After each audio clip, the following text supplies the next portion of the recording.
Hello students, very good morning to all of you. So as you know from the yesterday we have started a new lesson, that is Joan of Arc. This is a conversation type lesson. हा एक संभाषणात्मक पाठ आहे. We have seen that Joan is a one soldier girl. ही एक सैनिक मुलगी आहे.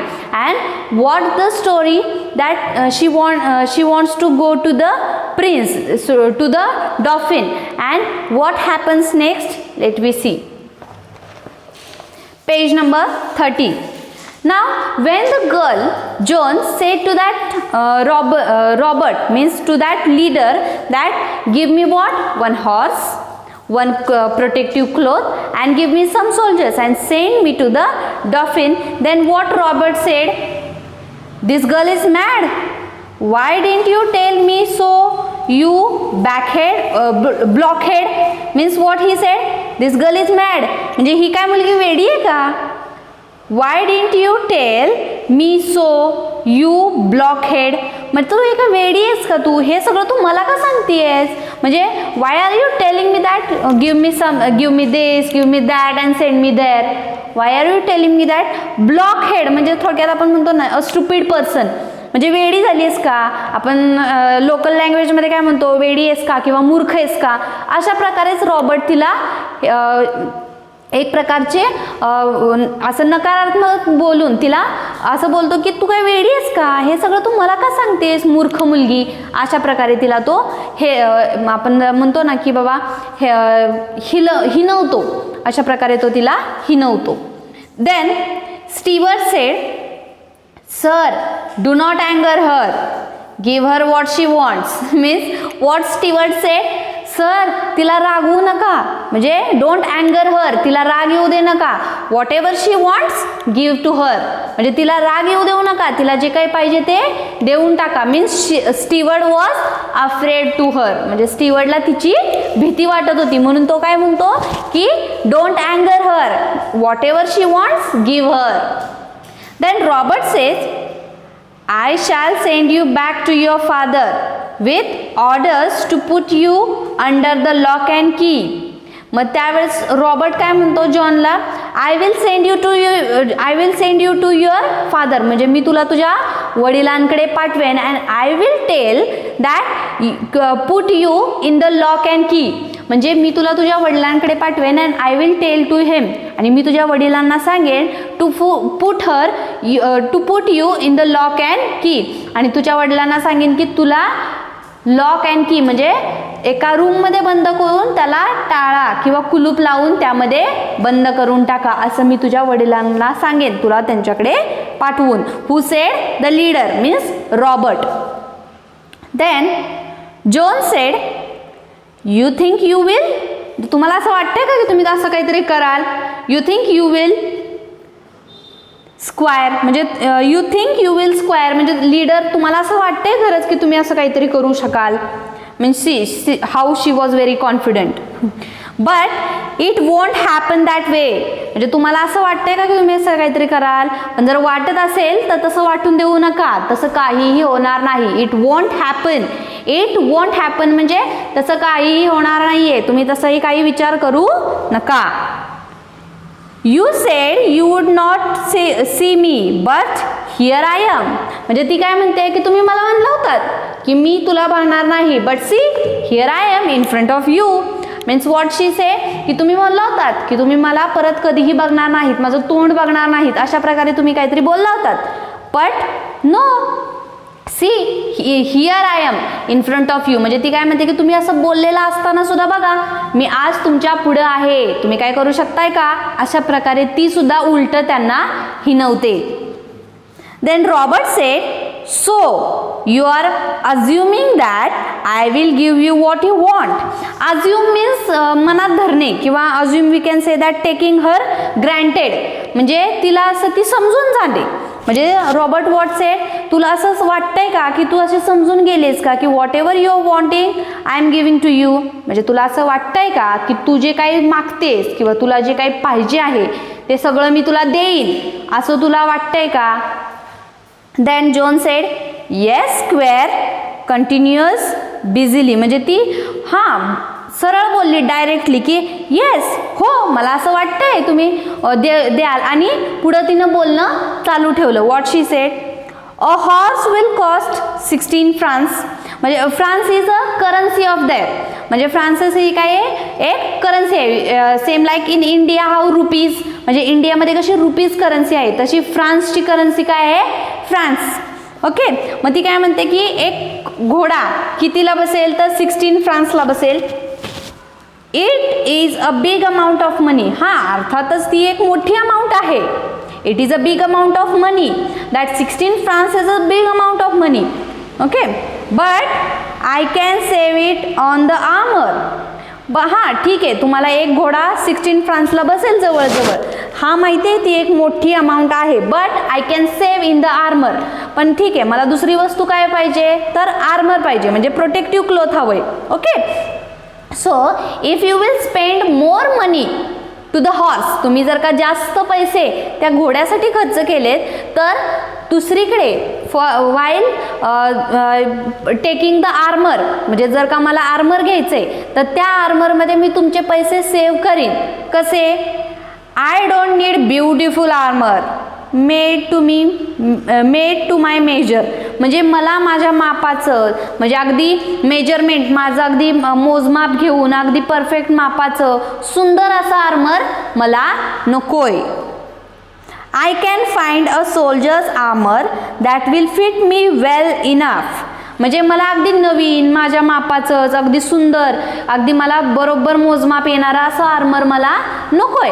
I will get that from the soldier. मी कोणत्या तरी एखाद्या सोल्जरचं बघेन, दॅट विल फिट मी, असं बघेन की जे मला फिट होते आणि ते आर्मर मी मला घेईन. The dolphin will give me all I need to free Orleans. And what she said, that dolphin means prince. Dolphin, here see, here is meaning given of dolphin. The oldest son of the king of France, the one who would become the king after his father. म्हणजे राजाचा मोठा मुलगा, की राजाच्या नंतर अर्थातच असं असतं ना की राजाच्या नंतर राजगादीवरती कोण बसणार, तर त्या राजाचा मोठा मुलगा. तर तिचं काय म्हणणं आहे की मला डॉल्फिनकडे पाठवा, म्हणजे प्रिन्सकडे पाठवा. आणि तो डॉल्फिन जो आहे राजाचा मुलगा, की जो राजाच्या नंतर राजगादीवरती बसणार आहे, तो मला तुम्ही फक्त घोडा आणि ते प्रोटेक्टिव्ह क्लोथ जरी दिलं तरी, आणि मला डॉल्फिनकडे पाठवा. मग डॉल्फिन मला जे काही पाहिजे ते सगळं देईल. Dauphin will give me whatever I need or I want. To free Orleans, म्हणजे तिला हे सगळं कशासाठी पाहिजे होतं, to free Orleans. Orleans is a name of place. Okay. Orleans हा फ्रान्समधला एक जागा किंवा एक प्लेस आहे की जी दुसऱ्यांच्या ताब्यात होती, फॉरेनर्सच्या ताब्यात असणारी जागा ऑर्लन्स आहे. मग तिला ऑर्लन्सला फ्री करायचं होतं, म्हणून ती हे सगळं जे काय आहे ते मागत होती. आणि ती एकटी जाणार होती का, नाही, ते हे थोडीशी सोल्जर्स, ते एक घोडा किंवा प्रोटेक्टिव्ह क्लोथ घेऊन कोणाकडे जाणार होती, डॉल्फिनकडे जाणार होती. आणि आफ्टर मीटिंग टू डॉल्फिन, तिथून ती ऑर्लन्सला फ्री करण्यासाठी डॉल्फिनच्या सोबत अर्थात जाणार असेल ते जाणार होती. Then Robert shocked to free Orleans. मग तिच्या ह्या वाक्यानंतर रॉबर्ट एकदम शॉक होतो, म्हणजे त्याचे एक्सप्रेशन लगेच चेंज होतात, तो एकदम शॉक होतो. म्हणजे आणि म्हणतो टू फ्री ऑर्लन्स, म्हणजे तू ऑर्लन्सला फ्री करायला जाणार आहेस. सॉरी. जॉन सेड सिम्पली, अगदी सहजपणे ती बोलते येस स्क्वेअर. म्हणजे तिला असं काही भीती वाटते किंवा ती असं काहीतरी वेगळं करते असं तिला काहीच वाटत नव्हतं. ती सरळपणे म्हणाली हां मी जाणार आहे. 3 men will be enough for you to send with me. Polly and Jack have promised to come with me. आणि आता ती काय म्हणते की माझ्यासोबत यायला 3 लोक पुरेशी आहेत. 3 men are enough to come with me. 3 men are enough to come with me. म्हणजे माझ्यासोबत तुम्हाला पाठवण्यासाठी किंवा येण्यासाठी 3 लोक, 3 men are more than enough. मला 3 माणसं ठीक आहे, 3 माणसं जरी पाठवली तर तयार चालतील. आणि त्यापैकी 2 व्यक्ती ऑलरेडी माझ्यासोबत येण्याला तयार झालेले आहेत. Who's that, Polly and Jack. Now Polly and Jack are the two persons name. Okay, Polly आणि Jack हे दोन व्यक्तींची नाव आहेत and that two persons are ready to go with John. आणि ती दोन व्यक्ती जॉन सोबत जाण्यासाठी तयार झालेले आहेत असं कोण सांगतंय तर जॉन सांगतंय. Then Robert said, "You mean Monsieur du Poligny." Monsieur means French word for Mr. म्हणजे आपण in India as we say that Mr. and Mrs. like that in French they said Monsieur to the Mr. म्हणजे mail व्यक्तीसाठी Monsieur असा शब्द Monsieur म्हणजे आपण म्हणतो ना की mister John, mister Henry, same like that ते काय म्हणतात मॉन्सर डी पॉलिंजी. म्हणजे डी पॉलिंजी हे एक व्यक्तीचं नाव आहे, mister de Poulengy. Okay, then you mean mister de Poulengy. Then John said yes, means mister de Poulengy यांचं शॉर्ट फॉर्म नेम काय आहे तर पॉली. ओके, म्हणजे ती काय म्हणते की पॉली हे माझ्यासोबत यायला ऑलरेडी तयार झालेले आहेत. तर त्या म्हणून ते रॉबर्ट म्हणतात की मिस्टर डी पॉलिंजी तुझ्यासोबत येणार आहेत. तर त्यावरती जॉन म्हणते yes square, look jack will come willingly. मग ती त्यावरती काय म्हणते हां ते येणार आहेत माझ्यासोबत. आणि माहिती आहे जॉन सुद्धा माझ्यासोबत जॅक सुद्धा माझ्यासोबत यायला विलिंगली. विलिंगली म्हणजे इच्छेने. Jack also coming with me willingly. Jack सुद्धा माझ्यासोबत इच्छेने येतोय, त्याच्या स्वइच्छेने येतोय. He is very kind gentleman. Kind म्हणजे आपण दयाळू म्हणतो, म्हणजे तो एक खूप चांगला दयाळू असा जेंटलमॅन म्हणजे एक पुरुष आहे. And gives me money to give to the poor. तो खूप दयाळू आहे, तो मला पैसे देतो. कशासाठी तर गरीब लोकांमध्ये देण्यासाठी मला तो पैसे देत असतो. Who Jack. I think John Godsave will come. आणि मला असं वाटतं की जॉन गॉड्सवेन सुद्धा माझ्यासोबत येतील. And Dick the archer and their servants.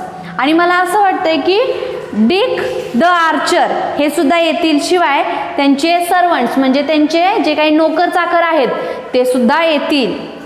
John of Honecourt and Julian.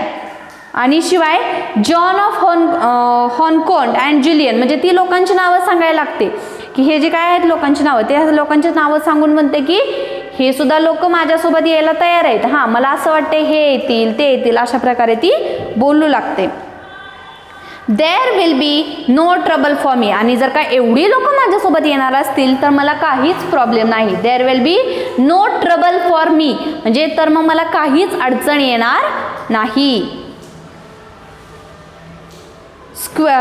There will be no trouble for you squire. आणि मग ती असं म्हणते की मला काहीच अडचण येणार नाही आणि तुम्हालाही काही प्रॉब्लेम होणार नाही. I have arranged it all, you have only to give the order. आणि तुम्हाला काहीच प्रॉब्लेम होणार नाही, मी सर्व जी काही अरेंजमेंट आहे ती ऑलरेडी केलेली आहे, तुम्हाला काही आता प्रॉब्लेम होणार नाही असं ती म्हणते. म्हणजे ती काय म्हणते की मी ऑलरेडी सगळं काही प्लॅनिंग केलेलं आहे, मी ऑलरेडी सर्व काही ठरवलेलं आहे, तुम्हाला फक्त काय करायचं आहे ऑर्डर्स द्यायच्यात. दॅट नाव गो म्हणजे फक्त आम्हाला जाण्याच्या ऑर्डर द्यायच्यात, मी बाकीचं सर्व काही अरेंजमेंट केलेली आहे, सर्व काही ठरवलेलं आहे. Who said? John said. Then Robert said to the steward. म्हणजे रॉबर्ट त्या स्टीवर्डला काय बोलतो? Is this true about monsieur de Poulengy. म्हणजे ती जी काय बोलते की Polly mister Polly also coming with me म्हणजे मिस्टर पॉली ऑल्सो माझ्यासोबत येणार आहेत, हे खरं आहे का? हे कोण विचारतो? रॉबर्ट स्टीवर्डला विचारतो. देन स्टीवर्ड सेड ईगरली म्हणजे अगदी निराश भावनेने ईगरली तो स्टीवर्ड काय म्हणतो? Yes sir, and about monsieur de Metz too. हां मिस्टर पॉलिनसोबत mister Polly also going with her, that is true. And also about monsieur de Metz too. आणि मॉन्सियर म्हणजे mister de Metz, mister de Metz सुद्धा तिच्यासोबत जाणार आहेत, हे देखील खरं आहे. They both want to go with her. हे दोघांनाही मिस्टर पॉली आणि मिस्टर मेज या दोघांनाही हिच्यासोबत जाण्याची इच्छा आहे आणि हे दोघंही हिच्यासोबत जाणार आहेत. Now here we will stop today. In the next lecture we will see the remaining part of our conversation. So till that time, read the story or conversation very carefully and pick out the difficult word as well as learn that word with meaning. Thank you.